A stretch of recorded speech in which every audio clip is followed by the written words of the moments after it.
이 비송사건 절차법이 구성이 어떻게 되냐면 이게 이제 법률인데 여기 이제 총칙편이 있습니다.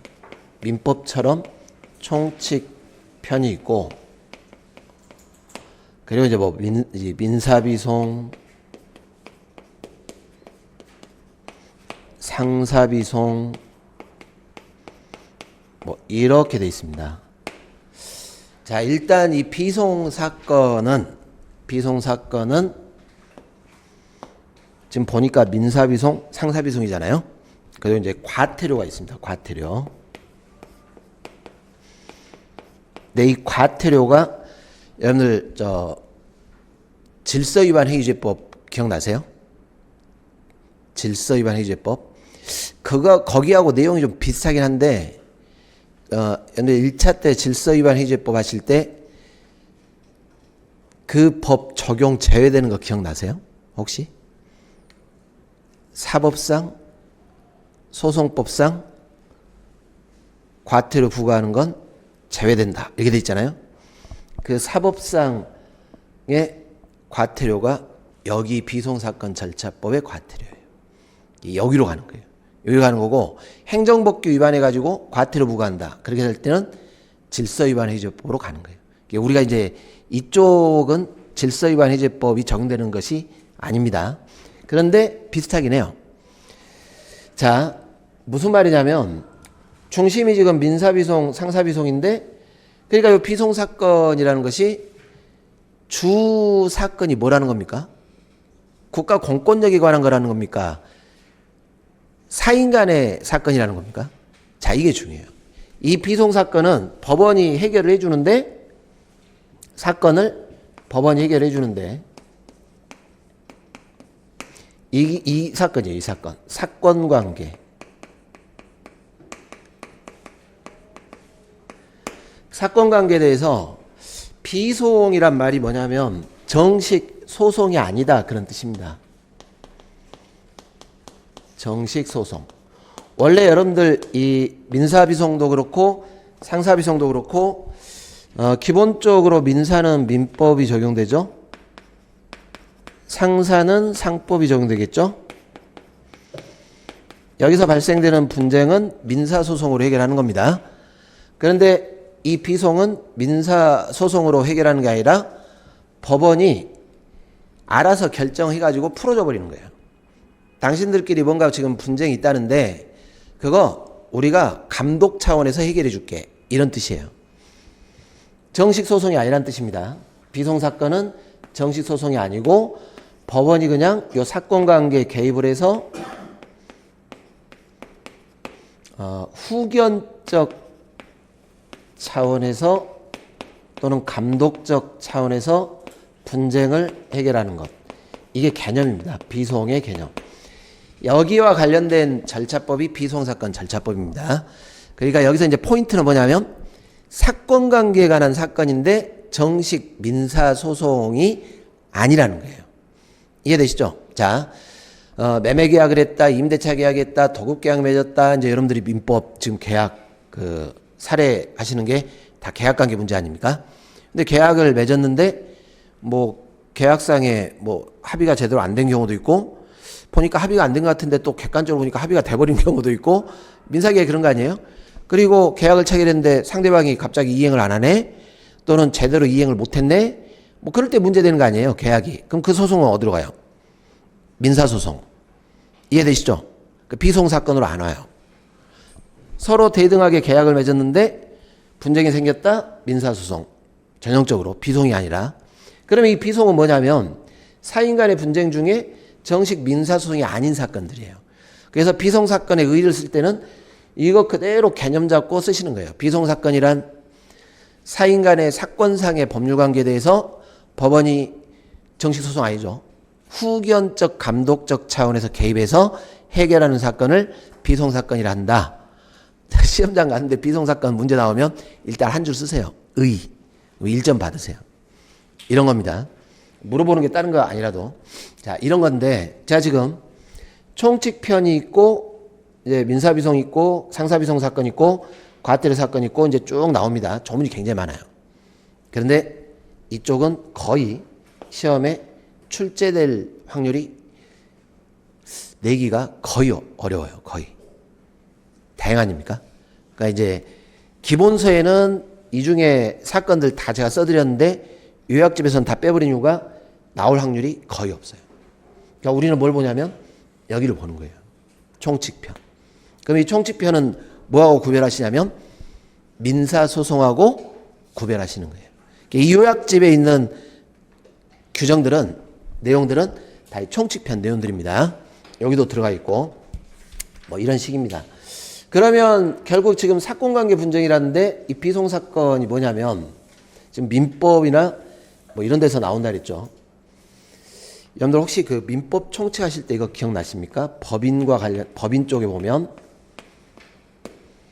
여기 민사비송에 보면 뭐 그런 거 있습니다. 법인비송, 신탁에 관한 것들 뭐 쭉 나옵니다. 어떤 사건들이냐면 요거 기억나세요? 재단법인. 대표적으로 이제 예를 하나 들어드리겠습니다. 여기 사건들이 굉장히 많은데 거기에 관한 절차를 정한 겁니다. 재단법인. 재단법인은 어떻게 성립됩니까? 이게 재산으로 이루어졌으니까 누군가가 재산을 출연을 해야 되겠죠?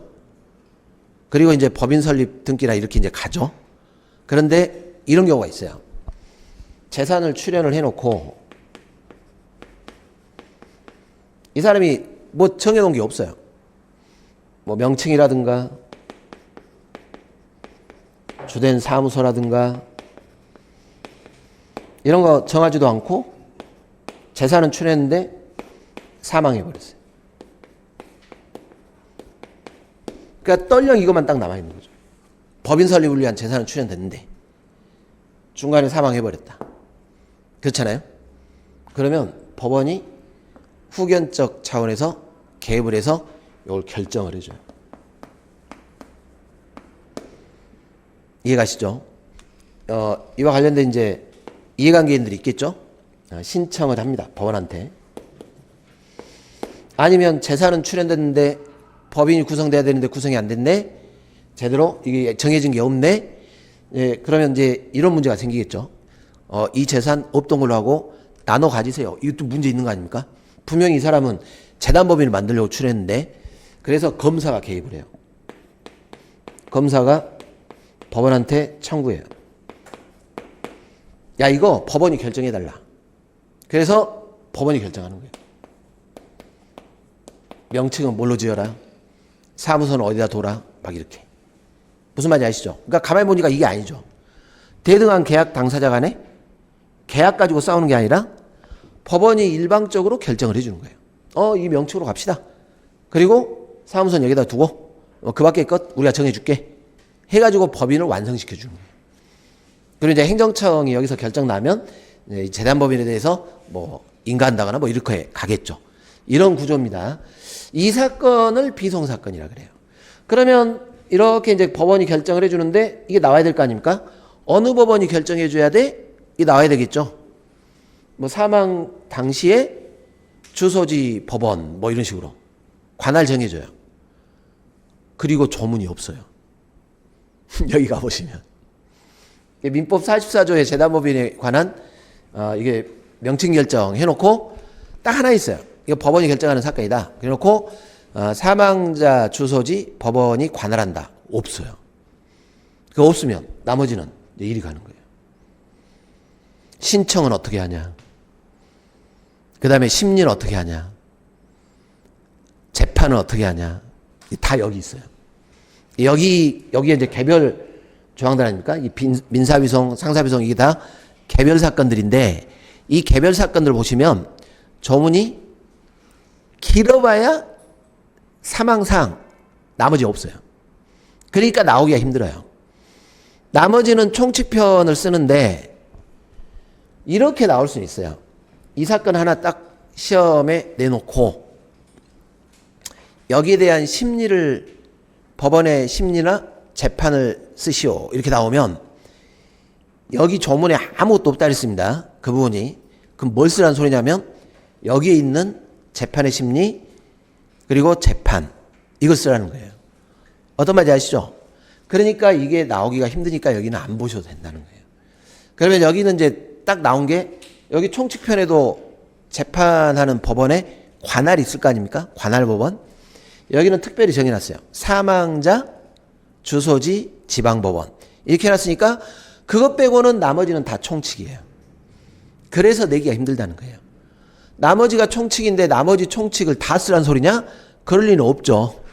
그래서 나오더라도 어떻게 하시면 되냐면 나오더라도 당황하지 마시고 수업 때 설명을 거의 안 하는데 갔더니 갑자기 여기 사건이 하나 나와버렸네. 전혀 모르는 막 상사 쪽에 뭐 주주총회 개최하려고 했더니 총회를 안 받아주니까 법원이 결정해가지고 결정한 뭐 이런 것들이 쭉 나왔어요. 나오면 물어보는 게 있을 거 아닙니까? 그럴 때 법원이 어떻게 하냐. 그걸 물어보면 당하지 마시고 그냥 우리가 이제 정리하는 이거 쓰시면 되는 거예요. 어떤 말인지 아시죠?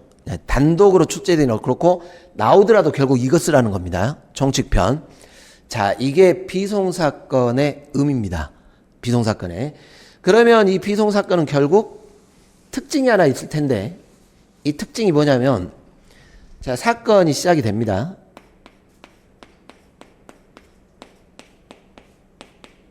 법원이 개입하는 사건이 시작이 되겠죠? 절차가 언제 개시되냐? 자, 절차가 시작이 돼서 법원이 이 사건에 대해서 심리를 하겠죠? 심리한 다음에 재판을 하게 될 겁니다. 재판에 불복이 있으면 불복 들어가겠죠? 항고라고 합니다. 이렇게 될 거 아닙니까? 이걸 물어보는 거예요. 그런데 이때마다 여러분들이 뭐를 하나 기억을 하셔야 되냐면 정식 민사 소송하고 같다는 겁니까? 다르다는 겁니까? 다르다는 거예요. 그러면 뭐가 제일 다르냐면 여러분들 민사소송은 방금처럼 계약 가지고 분쟁이 생길 거 아니에요? 그러면 계약의 당사자들이 있겠죠. 분쟁의 당사자들이 뭐 갑과 을 간에 여기가 원고고 이쪽이 피고다. 법원이 이 분쟁을 해결해 줘야 되는데 보세요. 지금 대등한 당사자로서 계약을 맺었는데 제대로 의무를 이행 안 하네. 그러니까 소를 제기한 거 아닙니까? 뭐 이행해라, 못해 막 이렇게 하면서 그러면 법원은 보세요. 법원은 여기는 중립적 입장을 취해줘야 돼요. 그렇지 않습니까? 아니 법원이 원고 말이 무조건 맞겠네 이렇게 하면 피고가 그러겠죠. 야 우리 지금 대등하게 싸우고 있는데 당신은 객관적 입장에서 잘 누구 말이 맞는가를 판단해달라는 소리지 나서가지고 뭘 해달라는 건 아니잖아. 이런 식이에요. 그러니까 민사소송은 사실은 소송이 이렇게 진행되는 중에 심리 같은 걸 할 텐데 서로 법원 앞에서 자기 주장을 적극적으로 하면서 이걸 변론이라고 하는 겁니다. 이 법관한테 구두로 자기의 주장을 해주고 당연히 증명을 해야 되겠습니까? 말해야 되겠습니까? 증명을 해야 돼요. 요 증명 못하면 패소당하는 거예요. 그래서 민사사건은 증명으로 시작해서 증명으로 끝난다는 말이 그래서 나오는 거예요. 분명히 진실은 있는데 증명 못하고 주장 제대로 못해가지고 패소할 수도 있어요. 그러니까 누가 이제 누구를 잘 선임해야 됩니까? 변호사 선임을 잘해야죠. 능력 있는 변호사. 사실 우리가 그러잖아요. 뉴스 같은 데 보시다 보면 야 분명히 저 잘못했네. 근데 이게 뉴스가 재밌지 않습니까? 뉴스에서 그런 사건이 나왔는데 알고 봤더니 법원에서 결론이 달라졌어요. 근데 그 결론이 달라진 건 보도를 합니까 안 합니까? 안 해요. 그러면 그 언론 보도 때문에 피해본 사람이 그 언론사한테 주장하는 거죠. 야 정정보도 내. 그럼 정정보도는 어디 나오냐면 쭉 끝에 간단하게 한 줄 정도 나오고 끝나버려요. 그러니까 언론사한테 손해배상 청구 들어가면 이제 막 언론사가 막 그러는 거죠. 그게 우리는 사실 당신의 명예를 훼손한다거나 손해 주려는 의도가 없었다. 막 이렇게 해가지고 다 빠져나가 버리는 거예요. 결국 이쪽이 알아서 책임져라. 여기가 책임지는 거예요. 그러면 법원은 중립적 입장에서 객관적으로 이 증거 가지고 판단해 주겠다. 이런 겁니다. 이런 건데 여기 사건은 방금도 봤지만 뭐 대등한 당사자 간에 분쟁이 붙었습니까? 갑자기 명칭도 안 정하고 사망하니까 결정해 줍니까? 여기는 다 이게 들어가요. 법원이 알아서 결정을 해줄게. 이렇게. 이게 대원칙이에요. 물론 그렇게 할 때 거기에 관한 절차들이 있겠죠. 그걸 정한 게 비송사건 절차법입니다. 그러니까 이 비송사건은 전혀 뭐하고 다릅니까? 민사소송하고는 완전히 달라요. 완전히 다릅니다. 이게 비송사건. 그래서 대표적으로 제가 지금 재단법인 정관보충을 넣어드렸는데 총칙편은 비송사건 절차법에 요 순서대로 쭉 규정이 돼 있고 그리고 민법에 이 사건들이 규정돼 있어요. 민법에. 방금처럼 재단법인 정관 보충 법원이 결정한다. 그럼 비송사건이에요. 뭐 임시 주주총회 개최 같은 걸 요청했는데 법인에서 주주총회를 안 받아주네. 또는 우리 그런 거 기억나시죠? 그 총사원 몇 분의 몇입니까? 5분의 3입니까? 뭐 정족수 있잖아요. 거기서 총회 결의를 요구했는데 총회를 안 해주네? 그럼 누가 결정해줘요? 법원이 명령하는 거죠. 해야 해. 이해가세요? 그런 사건들. 그게 요 민사사건, 상사사건에 쭉 규정돼 있어요. 그러면 그 민법 44조, 그거 비송사건이에요. 그러니까 민법이나 상법을 봤더니 법원이 결정한다. 그러면 그건 다 비송사건이에요. 어떤 말인지 아시죠? 다만 그 사건을 가지고 시험에 출제하기는 그렇고 설령 그 사건을 출제하더라도 이거 쓰라는 거예요. 이거. 여기를 물어봤다? 그럼 이거 써라. 여기 물어봤다? 그럼 이거 써라. 이렇게. 뭐 이런 구조입니다. 재판 물어봤다? 그럼 이거 써라. 이런 식으로. 그럼 이제 결정한다 그랬는데 결정하면 효력 나오겠죠? 뭐 이런 거 내는 거예요. 그 결정이 판결하고 어떤 차이가 있냐? 벌써 이 차이가 있지 않습니까? 우리가 이제 민사소송은 항소한다, 상고한다 막 이런 말 나오는데 여기는 항고한다 막 이런 식으로 돼 있잖아요. 다 다르다는 거예요. 어떤 말인지 아시죠? 그래서 시험이 예전에 비송사건 나올 때 연 2회 초기에 이거하고 차이점 서술하세요 이렇게 나왔어요. 그런데 이게 참 문제가 이거 차이점 서술하세요 그러면 그 출제자가 약간 좀 문제가 있는 게 너무 분량이 많아요. 그럼 소송과 관련해 가지고 다 쓰라는 소리 아니냐 뭐 이런 건데 방법이 없죠. 우리는 줄여야 되니까. 그러면 이 순서대로 쓰는 거예요. 핵심은 이거다 이렇게. 절차 개시 신청에 의해서 방금처럼 뭐 신청인이 신청한다거나 당사자가 신청한다거나 또는 검사가 청구한다거나 이렇게 되는 경우도 있는데 때로는 법원이 바로 직권으로 할 수도 있어요. 과태료. 야, 이 과태료 사건. 이 사람 왜 과태료 안 내지? 법원이 과태료 재판 시작하는 경우도 있어요. 뭐 이런 겁니다. 그런 차이점. 심리, 직권이에요. 정해진 거 없어요. 증명 책임, 의미 없어요. 여기는. 그러니까 법원이 심리할 때 여기처럼 자 서로 변론하세요. 공격하세요. 방어하세요. 이런 거 안 해요. 그러니까 여기서는 질문을 좀 들어봐야 되겠네. 그러면 며칠 날 나오세요? 해가지고 질문하는 거예요. 그리고 이쪽이 신청 안 해도 이거 저 증거 갖고 와보세요 해가지고 청구 안 해도 증거조사 들어갈 수 있어요. 이 지배하는 게 이거예요. 다. 어떤 말인지 아시죠? 뭐 이런 식입니다. 재판의 형식, 정식 재판하고 전혀 달라요. 항고의 효력, 정식 재판하고 전혀 달라요. 네, 이게 다 숨어 있어요. 이거를 잘 파가시면은 이제 비송사건이 쉬워지시는 거예요. 어떤 말인지 아시겠죠? 우리가 다음 주는 제가 이제 행정심판 사례를 우리가 이제 진도가 끝났으니까 한번 쭉 기출 정리하고 여기를 들어갈 건데 지금 계획서보다는 한 주 조금 빨라질 것 같긴 합니다. 한 주 빨라질 것 같긴 한데 여기를 천천히 해드릴 거예요. 이게 처음 접하시기 때문에 천천히 해드리는데 미리 제가 이거 말씀드린 이유가 자꾸 이제 수업을 할 때마다 불안하시니까 이거 물어보세요. 아니 왜 개별 비송사건 안 하십니까? 이렇게. 조문을 보시면 알겠지만 할 게 없어요. 조문 2줄이에요. 2줄. 1항, 2항. 나머지는 총칙. 그러니까 그 1, 2항을 잘못 쓰셔도 돼요. 신청 없이도 할 수 있는데 신청을 받아야 한다. 뭐 이렇게. 근데 그것도 사실은 요령을 알려드릴 텐데 아까 재단법인 뭐 그 사건 나왔어요.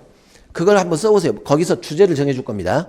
이거를 써봐라, 이걸 써봐라. 주제를 정해줄 텐데, 그러면은 조문이 2랑 2항밖에 없다 그랬죠? 그럼 하나만 쓰시면 돼요. 관할 보면 모르겠다. 그러면 여기 관할 관련된 거 쓰시고, 그리고, 예를 들어, 뭐, 신청이 있어야 되냐? 그럼 일단 냅다 신청이 있어야 한다 쓰시고, 나머지는 총칙편에 있는 거 쓰시면 끝나는 거예요. 여기를 볼 겁니다. 그래서 개별 사건은 평상시에 공부를 안 하셔도 돼요. 조문은 다 많지만 그렇게 하시면 될 겁니다. 어렵지는 않은데 처음에 접근할 때가 어려우세요. 이것과 구별하면 된다라는 것만 잘 하시면 됩니다. 네, 오늘은 여기까지 보도록 하겠습니다. 그리고 다음 주에 뵙겠습니다. 감사합니다. 네.